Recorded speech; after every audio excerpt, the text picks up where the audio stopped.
بسم اللہ الرحمن الرحیم۔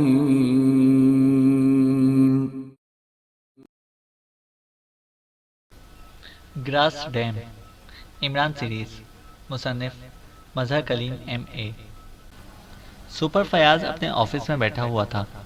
اس کے سامنے گراس ڈیم کی فائل موجود تھی کہ پاس پڑے ہوئے فون کی گھنٹی بج اٹھی تو سپر فیاض نے ہاتھ بڑھا کر ریسیور اٹھا لیا۔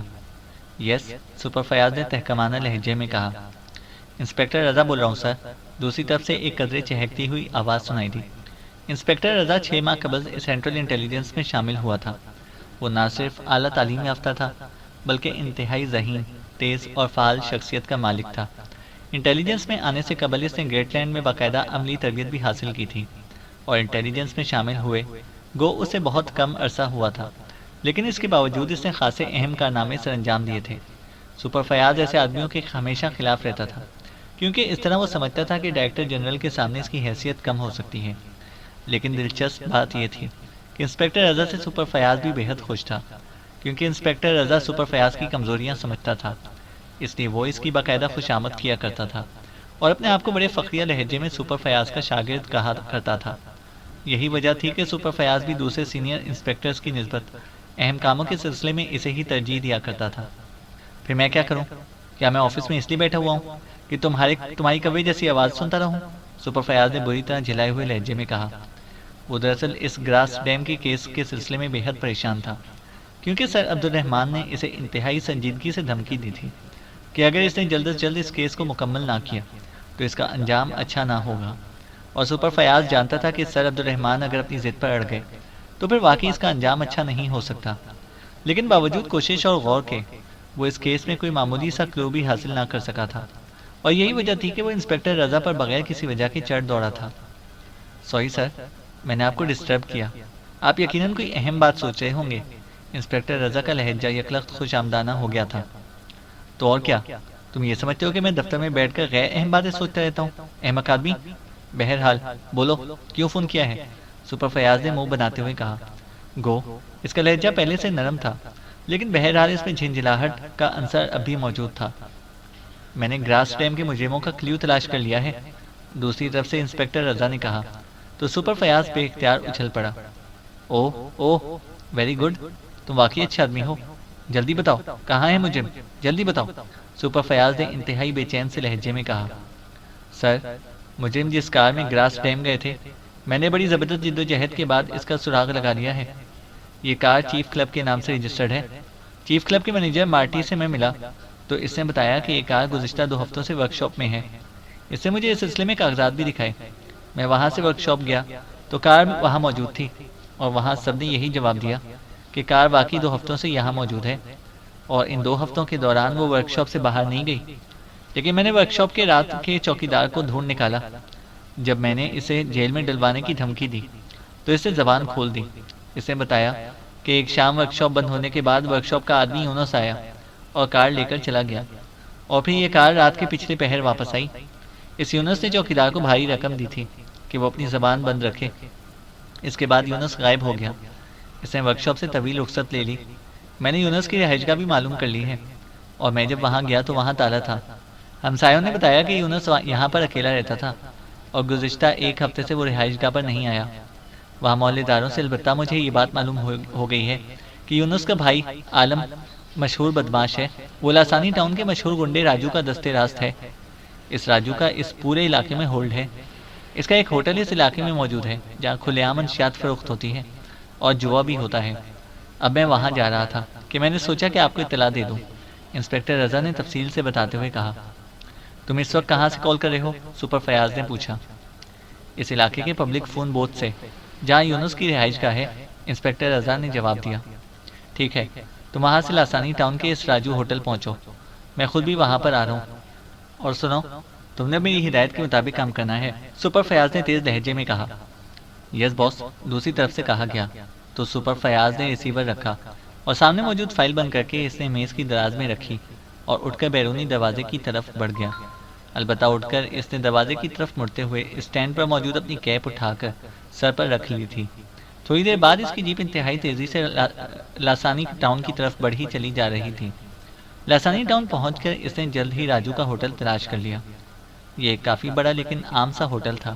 شیشوں والے دروازے تھے اور اندر تیز روشنیوں میں بیٹھے ہوئے لوگ باہر سے بخوبی نظر آ رہے تھے، لیکن اندر موجود افراد کو ایک نظر دیکھتے ہی معلوم ہو جاتا تھا کہ ان کا تعلق زیر زمین دنیا سے ہے۔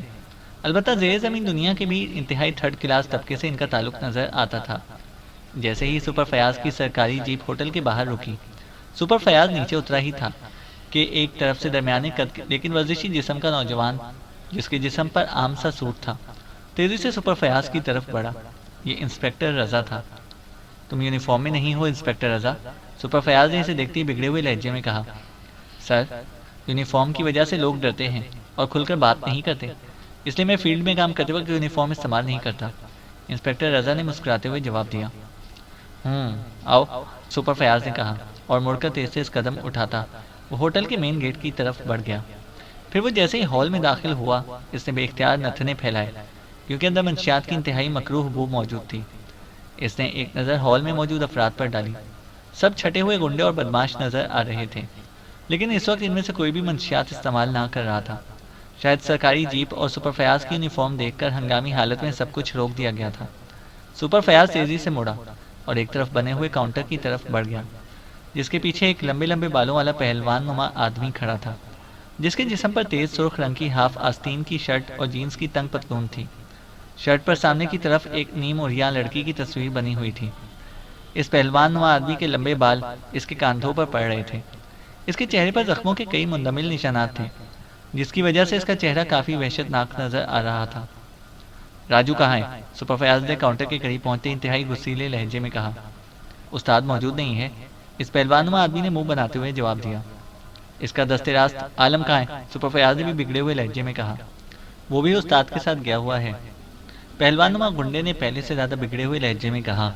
تو سپر فیاض نے یکلخت اپنا سرکاری ریوالور ایک جھٹکے سے نکالا اور دوسرے لمحے دھماکے کے ساتھ ہی اس گنڈے کی چیخ سے ہال گونج اٹھا۔ اس کے ساتھ ہی ہال میں موجود سب افراد بے اختیار اٹھ کھڑے ہوئے، البتہ انسپکٹر رضا نے بھی بجلی کی سی تیزی سے ریوالور نکال لیا۔ حرام زادے، مجھ سے منہ ٹیڑھا کر کے بات کر رہے ہو؟ جانتے ہو میں کون ہوں؟ سینٹرل انٹیلیجنس کا سپرنٹینڈنٹ ہوں میں، سمجھے؟ بولو، کہاں ہے تمہارا راجو اور عالم؟ بولو ورنہ اس بار گولی دل میں مار دوں گا، سپر فیاض نے حلق کے بل چیختے ہوئے کہا۔ اور وہ گنڈا جو اپنے کان پر ہاتھ رکھے ہوئے تھا، اس کا ہاتھ خون سے بھر گیا تھا۔ اس کے چہرے پر تکلیف کے ساتھ ساتھ خوف کے تاثرات ابھر آئے تھے۔ وہ اپنے دفتر میں ہے، استاد اپنے دفتر میں ہے۔ اس بار اس گنڈے کا لہجہ فدویانہ تھا۔ جاؤ انسپکٹر رضا، بلا لاؤ اسے یہاں، جاؤ، سپر فیاض نے انسپکٹر رضا سے مخاطب ہو کر کہا۔ لیکن اس سے پہلے کہ انسپکٹر رضا وہاں سے آگے بڑھتا، سائڈ کی دیوار میں موجود ایک دروازہ کھلا اور ایک پہلوان نما آدمی اندر داخل ہوا۔ اس کی بڑی بڑی گھنی مونچھیں تھیں، کانوں میں اس نے ہیرے کے ٹاپس پہنے ہوئے تھے، اس کی ناک پر زخم کا نشان تھا۔ وہ اپنے چہرے مہرے سے ہی کوئی چھٹا ہوا گنڈا دکھائی دے رہا تھا۔ میرا نام راجو ہے جناب، یہ میرا ہوٹل ہے جناب، اگر آپ اپنے آنے کی اطلاع پہلے بھجوا دیتے تو میں آپ کا باہر استقبال کرتا۔ آئیے جناب، میرے دفتر میں جناب، اس گنڈے نے دانت نکالتے ہوئے انتہائی فدویانہ لہجے میں کہا۔ وہ تمہارا دست راست کہاں ہے؟ اسے پیش کرو، سپر فیاض نے گراتے ہوئے کہا۔ وہ تو جناب ایک ہفتے سے غائب ہے، آپ بے شک میرے سب آدمیوں سے پوچھ لیں جناب، میں تو آپ کا خادم ہوں، آپ سرکاری آدمی ہیں، آپ کے ساتھ تعاون تو میرا فرض ہے، راجو نے ایک بار پھر دانت نکالتے ہوئے کہا۔ دیکھو راجو، سیدھی طرح بتا دو کہ عالم کہاں ہے، ورنہ میں تمہارا یہ ہوٹل ابھی یہاں کھڑے کھڑے بند کرا دوں گا اور تمہارے سارے آدمیوں کو بھی جیل میں ڈلوا دوں گا، اور تمہیں ہیڈ کوارٹر لے جا کر جب تم پر تشدد کروں گا تو تمہارے جسم پر موجود یہ سارا حرام گوشت پانی بن کر بہہ جائے گا، سمجھے؟ نکالو اس عالم کو، کہاں ہے وہ؟ نکالو، سپر فیاض نے حلق کے بل چیختے ہوئے کہا۔ آپ جناب یہ سب کچھ کر سکتے ہیں، آپ بہت بڑے افسر ہیں، ہم تو آپ کے سامنے کیڑے مکوڑوں سے زیادہ حیثیت نہیں رکھتے، لیکن جناب میں جو کچھ کہہ رہا ہوں وہ درست ہے، البتہ آپ میرے دفتر میں آ جائیں، میں آپ کے سامنے مختلف لوگوں کو فون کر کے کہیں نہ کہیں سے اس عالم کا پتہ نکلوا لوں گا، آپ کی خدمت تو ہمارا فرض ہے جناب، آئیے جناب، راجو نے اور زیادہ خوش آمدانہ لہجے میں کہا۔ تو سپر فیاض کے چہرے پر نرمی کے تاثرات ابھر آئے، اس نے ریوالور کو جیب میں ڈالا اور پھر اس دروازے کی طرف بڑھ گیا جدھر سے راجو باہر آیا تھا۔ راجو اس کے آگے آگے تھا اور پھر وہ ایک کافی بڑے کمرے میں آ گئے جو دفتر کے انداز میں سجایا گیا تھا، لیکن وہاں کا فرنیچر عام سا تھا۔ دیواروں پر نیم اریاں لڑکیوں کی بڑی بڑی تصویریں لگی ہوئی تھیں۔ تشریف رکھیں جناب، اور بتائیں آپ کون سی شراب پینا پسند کریں گے؟ راجو نے خوش آمدانہ لہجے میں کہا۔ میں شراب نہیں پیا کرتا، سمجھے؟ جلدی کرو، میں زیادہ دیر اس گھٹیا دفتر میں نہیں بیٹھ سکتا، جلدی کرو، اسے تلاش کرو، سپر فیاض نے منہ بناتے ہوئے کہا۔ تو راجو ایک بڑی سی میز کے پیچھے ریوالونگ کرسی پر بیٹھ گیا۔ اس نے سامنے میں رکھے ہوئے فون کا ریسیور اٹھایا اور تیزی سے نمبر پریس کرنا شروع کر دیا۔ راجو بول رہا ہوں، عالم جہاں بھی ہو اسے تلاش کر کے میری اس سے ابھی اور اسی وقت فون پر بات کرو، راجو نے بڑے تہکمانہ اور چیختے ہوئے لہجے میں کہا، اور پھر دوسری طرف سے بات سن کر اس نے ریسیور رکھ دیا۔ جناب ابھی اس کا پتہ چل جائے گا، لیکن جناب اسے کیا کیا ہے کہ آپ جیسے بڑے افسر کو اس کی تلاش کے لیے آنا پڑا ہے؟ راجو نے خوش آمدانہ لہجے میں کہا۔ اس نے کچھ بھی نہیں کیا، میں نے اس سے ایک سرکاری معاملے میں کچھ معلومات حاصل کرنی ہیں۔ سپر فیاض کے بولنے سے پہلے انسپکٹر رضا بول پڑا۔ تم خاموش رہو، کیا تمہیں اتنا معلوم نہیں کہ جب افسر موجود ہو تو ماتحت نہیں بولا کرتا؟ نان سینس۔ سنو راجو، اس عالم کا بھائی یونس ہے اور ایک کیس کے سلسلے میں وہ ہمیں مطلوب ہے، سمجھے؟ اور وہ غائب ہے۔ سپر فیاض نے انسپکٹر رضا کو ٹوکنے کے بعد راجو سے مخاطب ہو کر کہا، اور انسپکٹر رضا نے بے اختیار ہونٹ بھینچ لیے۔ اس کا بھائی یونس تو ہلاک ہو چکا ہے جناب، راجو نے چونک کر کہا تو سپر فیاض اور انسپکٹر رضا دونوں چونک پڑے۔ ہلاک ہو چکا ہے؟ وہ کیسے؟ سپر فیاض نے انتہائی حیرت بھرے لہجے میں کہا۔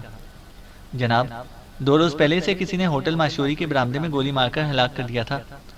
اس کی تفصیلات اخبار میں آئی تھیں، اس کا فوٹو بھی چھپا تھا۔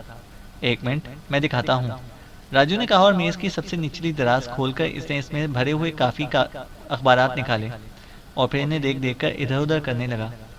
یہ دیکھیں، یہ ہے اخبار۔ ایک اخبار اٹھا کر اسے میز پر سپر فیاض کے سامنے رکھتے ہوئے کہا۔ سپر فیاض نے اس سے اخبار لیا اور اسے دیکھنے لگا۔ اس میں واقعی یونس کے قتل کے بارے میں تفصیلات موجود تھیں اور اس کی لاش کا فوٹو بھی چھپا ہوا تھا۔ یہ واقعی یونس ہے جناب، میں نے اس کا حلیہ معلوم کیا تھا، انسپکٹر رضا نے کہا۔ اوہ، پھر اس عالم سے ملنے کا کیا فائدہ؟ آؤ چلیں، مجھے یہاں وحشت ہو رہی ہے، سپر فیاض نے ایک جھٹکے سے اٹھتے ہوئے کہا۔ اس کے ساتھ ہی انسپکٹر رضا اور راجو بھی کھڑا ہو گیا۔ اسی لمحے فون کی گھنٹی بج اٹھی تو راجو نے ریسیور اٹھا لیا۔ ٹھیک ہے، اسے بھیج دو میرے پاس، راجو نے کہا اور ریسیور رکھ دیا۔ یونس کا بھائی عالم یہاں پہنچ گیا ہے، اگر آپ اس سے ملنا پسند کریں تو وہ آ رہا ہے، راجو نے انتہائی خوش آمدانہ لہجے میں کہا۔ تو سپر فیاض ہونٹ چباتا ہوا دوبارہ کرسی پر بیٹھ گیا۔ اس کے بیٹھتے ہی انسپکٹر رضا اور راجو بھی کرسیوں پر بیٹھ گئے۔ چند لمحوں بعد دروازہ کھلا اور ایک نوجوان اندر داخل ہوا۔ وہ بھی لباس اور چہرے مہرے سے بدماش اور گنڈا ہی نظر آ رہا تھا، البتہ اس کے چہرے پر حیرت کے ساتھ ساتھ قدرے خوف کے تاثرات نمایاں تھے۔ شاید اسے باہر بتا دیا گیا تھا کہ دفتر میں انٹیلیجنس کے آفیسر موجود ہیں۔ تمہارا نام عالم ہے اور تم یونس کے بھائی ہو؟ سپر فیاض نے پھاڑ کھانے والے لہجے میں کہا۔ جی صاحب، عالم نے انتہائی مؤدبانہ لہجے میں کہا۔ یونس کہاں ہے؟ سپر فیاض نے ہونٹ چباتے ہوئے کہا۔ اسے ہلاک کر دیا ہے جناب، اور میں اس کے قاتل کی تلاش میں ہوں، اس لیے میں آج کل یہاں نہیں آ رہا، عالم نے جواب دیا۔ کن بنیادوں پر اسے تلاش کر رہے ہو؟ سپر فیاض نے پوچھا۔ جناب مجھے اتنا معلوم ہوا ہے کہ یونس چند روز پہلے یہاں کے ایک مقامی بدماش اور گینگسٹر طوفان کی ملازمت کرتا تھا، اور اسے ہلاک بھی اس طوفان نے کرایا ہے۔ طوفان بہت بڑا آدمی ہے، اس لیے میں اسے تو کچھ بھی نہیں کہہ سکتا، البتہ میں اس آدمی کو تلاش کر رہا ہوں جس نے میرے بھائی کو گولی ماری تھی، اس کے سینے میں تو گولی اتار ہی سکتا ہوں نا، عالم نے جواب دیتے ہوئے کہا۔ طوفان کون ہے؟ سپر فیاض نے چونک کر پوچھا۔ جناب راشٹر علاقے کا گینگسٹر ہے، اس کے ہاتھ بہت لمبے ہیں جناب، عالم نے جواب دیا۔ کہاں ہے اس کا اڈا؟ سپر فیاض نے اٹھتے ہوئے پوچھا۔ جناب راشٹر کالونی میں اس کا کلب ہے، طوفان کلب جناب، بہت مشہور کلب ہے جناب، عالم نے جواب دیا۔ ٹھیک ہے، میرے ساتھ چلو، ہم اس طوفان سے ملتے ہیں، دیکھتا ہوں کہ اس طوفان کے ہاتھ کتنے لمبے ہیں۔ اور سنو راجو، اگر تم نے اس طوفان کو فون کرایا اور ہمارے آنے کی اطلاع دے دی تو پھر نہ یہ تمہارا ہوٹل رہے گا اور نہ ہی تم، سمجھے؟ سپر فیاض نے کہا۔ جناب میں آپ کا خادم ہوں، ویسے بھی یہ طوفان تو میرا مخالف ہے جناب، میں تو جناب چاہتا ہوں آپ اسے گولی مار دیں، راجو نے دانت نکالتے ہوئے کہا۔ اور انسپکٹر، اور اس عالم کو ساتھ لے کر آؤ، سپر فیاض نے دروازے کی طرف مڑتے ہوئے کہا۔ جناب وہ، عالم نے کچھ کہنا چاہا۔ شٹ اپ، تم انٹیلیجنس کے ساتھ جا رہے ہو، وہ تمہارا بال بھی بیکا نہیں کر سکتا، سپر فیاض نے انتہائی غصیلے لہجے میں کہا، اور عالم اسبات میں سر ہلا کر خاموش ہو گیا۔ تھوڑی دیر بعد سپر فیاض کی جیپ راشٹر کالونی کی طرف اڑی چلی جا رہی تھی۔ عالم اس کی جیپ کی اوپری سیٹ پر بیٹھا ہوا تھا، جبکہ انسپکٹر رضا دوسری جیپ میں تھا۔ عمران نے ناشتے کے بعد ایک اخبار اٹھایا ہی تھا کہ اس کی نظریں ایک دو کالمی خبر پر پڑ گئی اور وہ بے اختیار چونک پڑا۔ یہ خبر گراس ڈیم کے بارے میں تھی۔ عمران کی نظریں تیزی سے اخبار پر دوڑتی چلی گئیں۔ تفصیل کے مطابق گراس ڈیم کے لیے جو گیٹ بنائے گئے تھے انہیں رات کو دہشت گردوں نے بم بلاسٹ کر کے تباہ کر دیا ہے۔ دہشت گرد پکڑے نہیں جا سکے۔ اس خبر کے مطابق حکومت کا ان گیٹوں کے تباہ ہونے سے کروڑوں کا نقصان ہو گیا ہے۔ عمران نے اخبار میز پر رکھا اور ریسیور اٹھا کر تیزی سے نمبر ڈائل کرنا شروع کر دیا۔ جی صاحب، رابطہ قائم ہوتے ہی ایک مؤدبانہ سی آواز سنائی دی۔ عمران نے سر سلطان کی کوٹھی فون کیا تھا کیونکہ اسے سر سلطان کے آفس جانے کا وقت معلوم تھا اور اس لحاظ سے اس وقت انہیں رہائش گاہ پر ہونا چاہیے تھا۔ بولنے والا کوئی نیا ملازم تھا اس لیے عمران کی آواز نہ پہچانتا تھا۔ علی عمران بول رہا ہوں، سر سلطان سے بات کرو، عمران نے جان بوجھ کر سخت اور تحکمانہ لہجے میں کہا تاکہ ملازم انکار نہ کرے، کیونکہ اتنے بڑے افسران کی عادت ہوتی ہے کہ وہ عام لوگوں سے فون پر بات نہیں کرتے، اس لیے ملازم فون کرنے والوں کو خود ہی ٹال دیا کرتے ہیں۔ اچھا صاحب، دوسری طرف سے مؤدبانہ لہجے میں کہا گیا۔ ہیلو، سلطان بول رہا ہوں۔ چند لمحوں بعد سر سلطان کی آواز سنائی دی۔ آپ نے ناشتہ کر لیا ہے یا بھی کرنا ہے؟ عمران نے مسکراتے ہوئے پوچھا۔ اوہ، کیوں؟ کیا سلیمان نے ناشتہ دینے سے انکار کر دیا ہے؟ سر سلطان کی مسکراتی ہوئی آواز سنائی دی۔ سلیمان کا ناشتہ تو سلیمانی ہی ہو سکتا ہے، اور آپ جانتے ہیں کہ نمک سلیمانی کی ایک چٹکی بھی آدمی چکھ لے تو ناشتہ کیا ڈنر کرنے کو دل چاہنے لگتا ہے۔ جبکہ آپ سلطان ہیں تو ظاہر ہے ناشتہ بھی سلطانی کرتے ہوں گے، اور تاریخ کی کتابوں میں سلطانوں کے ناشتے کی جو تفصیلات لکھی ہوئی ہیں وہ پڑھ کر تو جی چاہتا ہے کہ ٹائم مشین ایجاد کر کے شہنشاہوں کے دور میں پہنچ جایا جائے، لیکن جب تک ٹائم مشین ایجاد ہو آپ سے بھی تو ناشتہ کیا جا سکتا ہے۔ چلیں، آپ شہنشاہ نہ صحیح، سلطان تو بہرحال ہے نا۔ عمران کی زبان پوری رفتار سے رواں ہو گئی تھی۔ میں تو ناشتہ کر چکا ہوں، اگر تم کہو تو میں ملازم کے ہاتھ بھجوا دوں، سر سلطان نے مسکراتے ہوئے کہا۔ کتنے ٹرکوں میں بھر کر آئے گا ناشتہ؟ عمران نے بڑے اشتیاق بھرے لہجے میں پوچھا۔ ٹرکوں کا کیا مطلب؟ ملازم لے آئے گا ٹرے میں 2 توش اور 1 انڈا اور 1 پیالی چائے، اور کیا ہوتا ہے ناشتہ؟ سر سلطان نے جان بوجھ کر کہا۔ لا حول ولا قوہ، یہ سلطانی ناشتہ ہے؟ اس سے تو اچھا سلیمانی ناشتہ ہے۔ 4 پراٹھے کیما بھرے، 4 انڈوں کا آملیٹ، اور عمران نے کہا بس بس، مجھے معلوم ہے سلیمان تمہیں جو ناشتہ دیتا ہے۔ بہرحال بولو اس وقت کیوں فون کیا ہے؟ میں نے دفتر بھی جانا ہے، سر سلطان نے عمران کی بات درمیان سے ہی کاٹتے ہوئے کہا۔ دفتر تو آپ روز جاتے ہیں، آج چھٹی کر لیں تاکہ میں آپ کو سلیمانی ناشتے کی تفصیل بتا سکوں۔ مجھے امید ہے کہ ڈنر کے وقت تک یہ تفصیل مکمل ہو جائے گی۔ اس کے بعد میں لنچ سلیمانی کی تفصیل شروع کروں گا، اور اگر اللہ نے آپ کو اور مجھے عمر خضر عطا کیے تو پھر ڈنر کی تفصیل کا بھی وقت آ جائے گا، عمران نے کہا تو دوسری طرف سے سر سلطان بے اختیار کھلکھلا کر ہنس پڑے۔ تمہارے بتائے بغیر ہی میں سمجھ گیا ہوں، اس لیے خدا حافظ، کیونکہ ابھی میں نے تیار ہونا ہے، دفتر میں انتہائی ضروری کام ہے اور مجھے صدر صاحب کے پاس بھی جانا ہے، سر سلطان نے دھمکی دینے والے انداز میں کہا۔ تیار ہونا ہے؟ کیا مطلب؟ کیا کمی رہ گئی آپ میں جو تیاری کر کے آپ نے پوری کرنی ہے؟ عمران نے کہا۔ بس اب مزید فضول بات نہیں چلے گی، بولو کیوں فون کیا ہے، ورنہ ریسیور رکھ دوں گا، سر سلطان نے کہا۔ چلیے میں آنٹی سے پوچھ لوں گا، ان سے زیادہ آپ میں موجود کمی سے اور کون واقف ہو سکتا ہے؟ ویسے ایک کمی تو میں سمجھ گیا ہوں، آپ نے سر سلطان کی بجائے صرف سلطان کہا ہے، اس لیے سر والی کمی تو بہرحال سامنے ہی ہے۔ عمران بھلا اتنی جلد کہاں باز آنے والا تھا، لیکن دوسری طرف سے ریسیور رکھ دیا گیا۔ سچی بات ہمیشہ کڑوی ہی لگتی ہے، عمران نے مسکراتے ہوئے کہا، اور پھر کیڈل دبا کر اس نے ایک بار پھر نمبر ڈائل کرنا شروع کر دیا۔ جی صاحب، ملازم کی آواز دوبارہ سنائی دی۔ سر سلطان سے بات کرو، میں علی عمران بول رہا ہوں، عمران نے کہا۔ جی صاحب، ملازم نے کہا۔ ہاں بولو، کیا مسئلہ ہے؟ سر سلطان نے کہا۔ ارے بغیر القابات سنے سلطان نے فریادی کو فریاد کرنے کا کہہ دیا ہے۔ انصاف اپنی جگہ، القابات اپنی جگہ، عمران نے کہا۔ تم باز نہیں آؤ گے؟ آخر چکر کیا ہے؟ کیا پریشان کرنے کے لیے میں ہی رہ گیا ہوں؟ سر سلطان نے اس بار قدرے غصیلے لہجے میں کہا۔ اوہ sorry sir Sultan, I am really sorry, معافی چاہتا ہوں۔ عمران کا لہجہ یکلخ سپاٹ ہو گیا تھا۔ بس اداکاری بند کرو، میں تمہاری رگ رگ سے واقف ہوں، سمجھے؟ بولو کیا بات ہے، ورنہ میں ریسیور رکھ دوں گا اور پھر سیدھا تمہارے فلیٹ پر پہنچ جاؤں گا، تمہاری اماں بھی اور ڈیڈی کو ساتھ لے کر، سر سلطان نے کہا۔ ارے یہی انصاف ہے آپ جیسے سلطان کا کہ ایک نہیں 2 جلاد ساتھ لے کر آئیں گے، عمران نے انتہائی خوفزدہ سا لہجہ بناتے ہوئے کہا۔ تو سر سلطان اس بار واقعی بے بسی کے سے انداز میں ہنس پڑے۔ اوکے، اب میں مزید کیا کہوں، ٹھیک ہے میں ریسیور لے کر بیٹھ جاتا ہوں، سر سلطان نے کہا۔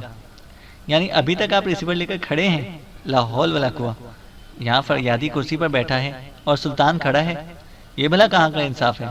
اس لیے یا تو آپ بھی بیٹھ جائیں یا پھر مجھے بھی کھڑا ہونا پڑے گا۔ عمران نے کہا، تم بیٹھے ہی رہو، کیونکہ تمہارے پاس سوائے باتیں کرنے کے اور کوئی کام نہیں ہے، جبکہ مجھے کام کرنا ہے، سر سلطان نے کہا۔ اوکے، آپ کو واقعی دیر ہو رہی ہوگی۔ اصل میں آپ سے بات کر کے میں ناشتے کی کمی پوری کر لیتا ہوں۔ مسئلہ یہ ہے کہ پاکیشیا میں کوئی گراس ڈیم بن رہا ہے، اس کے لیے انتہائی قیمتی مشینری امپورٹ کی گئی ہے، جس کا کوئی اہم ترین آپریٹنگ پرزہ چوری ہو گیا ہے، اور آج کے اخبار میں خبر موجود ہے کہ اس کے گیٹ بم دھماکوں سے تباہ کر دیے گئے ہیں، اور کیس شاید انٹیلیجنس کے پاس ہے۔ عمران نے کہا، ہاں میں نے خبر پڑھی ہے، چیف سیکرٹری صاحب کو میں نے کئی بار کہا ہے کہ کیس سیکرٹ سروس کو ٹرانسفر کر دیں، لیکن وہ کہتے ہیں کہ یہ انٹیلیجنس کا کیس ہے۔ آج میں صدر صاحب سے بات کروں گا، سر سلطان نے کہا۔ آپ بات نہ کریں، کیس انٹیلیجنس کے پاس ہی رہنے دیں، کیونکہ ایک پارٹی باقاعدہ اس سلسلے میں تشویش میں مبتلا ہے۔ اگر اسے اطلاع مل گئی کہ کیس سیکرٹ سروس کو ٹرانسفر کر دیا گیا ہے تو ملک سے فرار ہو جائیں گے، اس لیے کیس سپر فیاض ہی حل کرے گا۔ البتہ میں پرائیویٹ طور پر اس پر کام کرنا چاہتا ہوں۔ میں نے آپ کو فون اس لیے کیا ہے کہ اس گراس ڈیم کی تفصیلی فائل مجھے چاہیے، تاکہ میں اندازہ کر سکوں کہ مجرم یہ سب کچھ کر کے کیا مقاصد حاصل کرنا چاہتے ہیں، کیونکہ پرزے کی چوری سے زیادہ یہی ہو سکتا ہے کہ ہمیں دوبارہ پرزہ منگوانا پڑے گا، جس پر رقم خرچ ہوگی، گیٹ بھی دوبارہ بنائے جا سکتے ہیں، اور حکومتوں کو اس سے زیادہ فرق نہیں پڑتا۔ پھر یہ لوگ کیوں یہ سب کچھ کر رہے ہیں؟ عمران نے بس انتہائی سنجیدہ لہجے میں کہا۔ اس بارے میں صدر صاحب کے ساتھ ایک تفصیلی میٹنگ ہو چکی ہے، اس لیے مختصر طور پر میں بھی بتا سکتا ہوں۔ اصل میں گراس ڈیم ایک مصنوعی ڈیم ہے، اصل ڈیم نہیں ہے۔ یہ ڈیم سوانی ڈیم میں مٹی بھر جانے کی صورت میں کام کر دے گا۔ یہ ایک خاص تکنیکی قسم کا کام ہے، اور شاید کوئی ملک نہیں چاہتا کہ ہم ایسا ڈیم بنائیں۔ بہرحال اس کے لیے جو مشینری منگوائی گئی ہے وہ بے حد قیمتی ہے، اور اس پر عالمی ادارے سے بھاری قرضہ لیا گیا ہے، اور کامین والی جو یہ مشینری تیار کرتے ہیں وہ صرف چوری شدہ پرزہ نہیں دیتے، وہ پوری مشینری دیتے ہیں، اور چونکہ اس پرزے کے بارے میں ہمارے پاس کوئی معلومات نہیں ہے، اس لیے ہم اسے خود بنا بھی نہیں سکتے، سر سلطان نے کہا۔ ٹھیک ہے، میں سمجھ گیا ہوں، آپ مجھے فائل بھجوا دیں، میں فلیٹ پر ہی موجود ہوں، عمران نے کہا۔ دفتر پہنچتے ہی میں اس کی فائل وزارت آبپاشی کے اسٹور سے منگوا کر تمہیں بھجوا دوں گا، زیادہ سے زیادہ 2 گھنٹے تک فائل پہنچ جائے گی، سر سلطان نے کہا۔ اوکے، شکریہ، خدا حافظ، عمران نے کہا اور ریسیور رکھ دیا۔ ابھی اس نے ریسیور رکھا ہی تھا کہ فون کی گھنٹی بج اٹھی، اور عمران نے ہاتھ بڑھا کر ریسیور اٹھا لیا۔ علی عمران، MSc DSc آکسن، بزبان خود، بوزن بقلم خود بول رہا ہوں، عمران نے کہا۔ طاہر بول رہا ہوں عمران صاحب، آپ نے گراس ڈیم کے بارے میں خبر تو پڑھ لی ہوگی؟ دوسری طرف سے بلیک زیرو کی آواز سنائی دی۔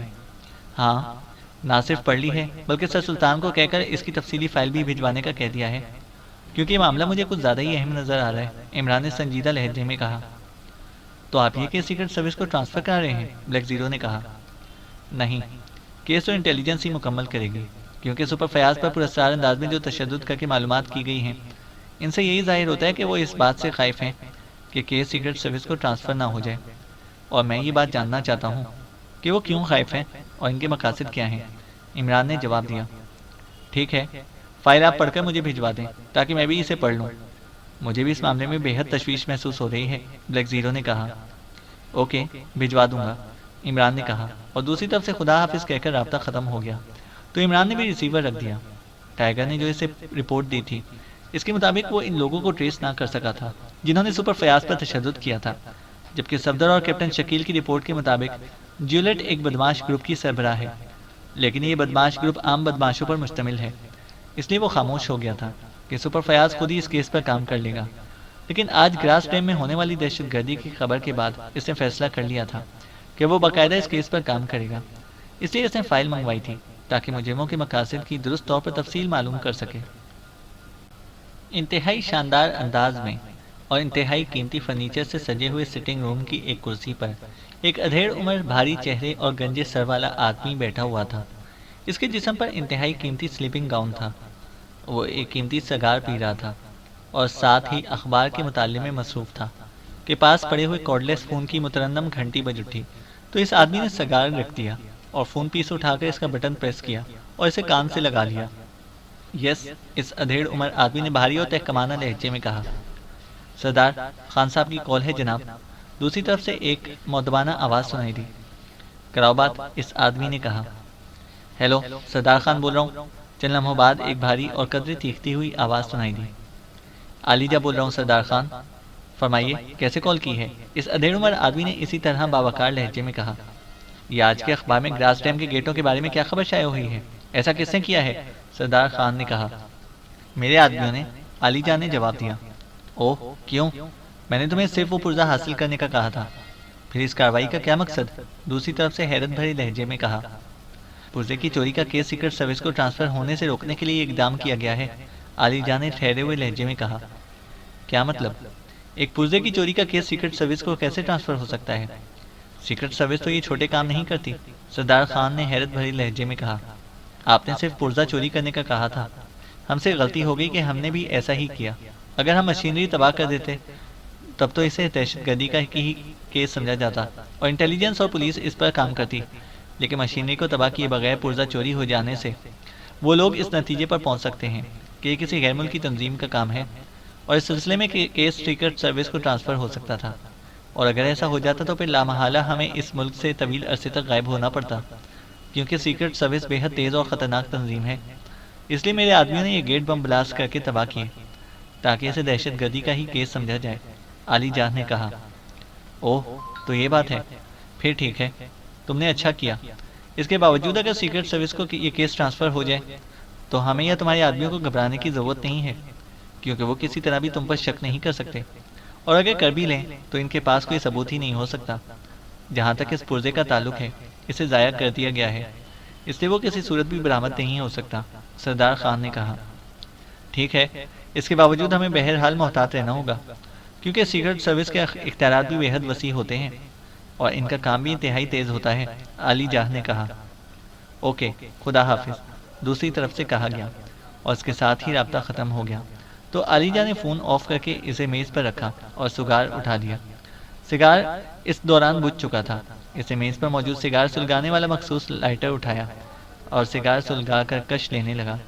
چند لمحوں بعد فون کی گھنٹی ایک بار پھر بج اٹھی تو اس بار علی جان نے دوسرے ہاتھ سے میز پر پڑے ہوئے فون کا بٹن آن کیا اور اسے اٹھا کر کان سے لگا لیا، جبکہ سگار کے وہ مسلسل کش لے رہا تھا۔ یس، علی جان نے منہ سے سگار نکالتے ہوئے کہا۔ شہاب کی کال ہے جناب، دوسری طرف سے اس کے پرسنل سیکرٹری کی مؤدبانہ آواز سنائی دی۔ بات کرو، علی جان نے کہا۔ شہاب بول رہا ہوں، چند لمحوں بعد ایک بھاری سی آواز سنائی دی۔